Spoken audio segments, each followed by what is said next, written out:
सोहन एक साधारण आदमी था जो शहर के एक बड़े बंगले में चौकीदार का काम करता था। उसकी जिंदगी सरल थी और उसकी जिम्मेदारियों में बंगले की सुरक्षा करना, रात में पहरा देना और किसी भी अप्रिय घटना से मालिकों को बचाना शामिल था। सोहन की उम्र अब 60 साल की हो चली थी, लेकिन उसकी वफादारी और मेहनत के कारण मालिकों ने उसे कभी काम से नहीं निकाला। सोहन का परिवार गांव में रहता था। उसकी पत्नी माया और उसका बेटा निखिल शहर में पढ़ाई कर रहा था। जब भी निखिल गांव आता था, वो दोनों गांव की खेती में मदद करते थे और सोहन की पूरी कोशिश थी कि वह अपने बेटे को अच्छी शिक्षा दिलवा सके। सोहन को अपने बेटे पर गर्व था और उसे पूरा विश्वास था कि निखिल एक दिन बड़ा आदमी बनेगा। सोहन अपने काम में पूरा ध्यान लगाता था। वह रात को बंगले के चारों ओर घूमता, टॉर्च जलाता और हर एक कोने की जांच करता। रात के सन्नाटे में उसके कदमों की आवाज ही उसकी साथी थी। बंगले में एक बड़ा बगीचा था जिसमें खूबसूरत फूल और पेड़ थे। सोहन का दिल भी इस बगीचे से लगा हुआ था।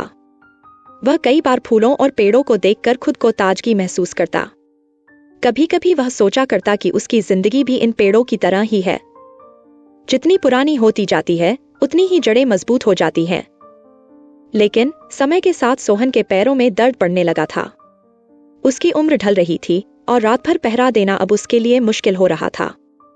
बावजूद इसके, उसने कभी किसी से अपनी तकलीफ का जिक्र नहीं किया।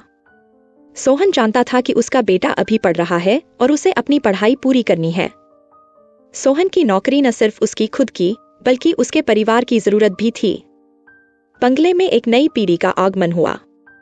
मालिक का बेटा, निखिल की उम्र का, शहर से लौट आया था। उसका नाम भी निखिल था। वह एक शिक्षित और आधुनिक विचारों वाला लड़का था जो अब शहर में अपनी नई जिंदगी की शुरुआत करना चाहता था। निखिल अक्सर सोहन से बात करता और उसे जीवन के नए पहलुओं के बारे में बताता। वह सोहन को समझाने की कोशिश करता कि वह अब आराम करे और अपनी सेहत का ध्यान रखे। लेकिन सोहन ने उसकी बात को हल्के में ले लिया। वह मानता था कि यह उसका कर्तव्य है कि वह अपने काम को पूरा करे, चाहे उसकी सेहत कितनी भी खराब हो जाए। सोहन की नजर में जिम्मेदारी से भागना गलत था। उसकी उम्र चाहे कितनी भी हो गई हो, लेकिन उसका दिल अभी भी जवान था और उसे अपने कर्तव्यों से मुंह मोड़ना स्वीकार्य नहीं था।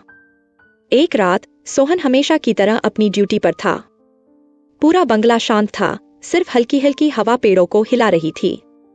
सोहन बगीचे में टहल रहा था जब अचानक उसे कुछ हलचल सुनाई दी। सोहन सतर्क हो गया। उसने सोचा कि कोई चोर बंगले में घुसने की कोशिश कर रहा है। उसने बिना किसी हिचकिचाहट के अपनी लाठी उठाई और उस दिशा में बढ़ा जहां से आवाज आई थी। जैसे ही सोहन उस कोने में पहुंचा, उसने देखा कि वहां कुछ अजीब हरकत हो रही है। कुछ देर तक उसने नजर रखी, फिर अचानक उसे कुछ समझ में आया। वहां कोई चोर नहीं था, बल्कि कुछ जंगली जानवर थे जो बगीचे में घुस आए थे। सोहन ने जानवरों को भगाने की कोशिश की, लेकिन उसकी सेहत अब पहले जैसी नहीं थी। अचानक उसके सीने में तेज दर्द हुआ और वह जमीन पर गिर पड़ा। उसकी सांसें भारी होने लगीं। कुछ ही मिनटों में सोहन अचेत हो गया। जब सुबह हुई, मालिक और निखिल ने देखा कि सोहन अभी भी बगीचे में पड़ा हुआ है। तुरंत डॉक्टर को बुलाया गया, लेकिन तब तक बहुत देर हो चुकी थी। सोहन अपनी आखिरी सांसें ले चुका था। निखिल और मालिक दोनों ही बहुत दुखी थे। निखिल को अपने पिता की तरह सोहन से बेहद लगाव हो गया था। उसने सोहन की मेहनत और वफादारी को कभी नजरअंदाज नहीं किया था। सोहन की मृत्यु के बाद बंगले में सब कुछ बदल गया। मालिक ने निखिल से वादा किया कि वह सोहन के परिवार की आर्थिक मदद करेगा। सोहन का बेटा निखिल, जो अब अपनी पढ़ाई पूरी कर चुका था, शहर में एक नौकरी ढूंढने में सफल हुआ। निखिल ने अपने पिता के सपनों को पूरा करने की ठान ली थी। सोहन का जीवन भले ही समाप्त हो गया था, लेकिन उसकी मेहनत, ईमानदारी और वफादारी ने उसके परिवार को एक नई राह दिखाई। चौकीदार का काम भले ही छोटा लगता हो, लेकिन उसकी जिंदगी ने यह साबित कर दिया कि सच्ची निष्ठा कभी बेकार नहीं जाती।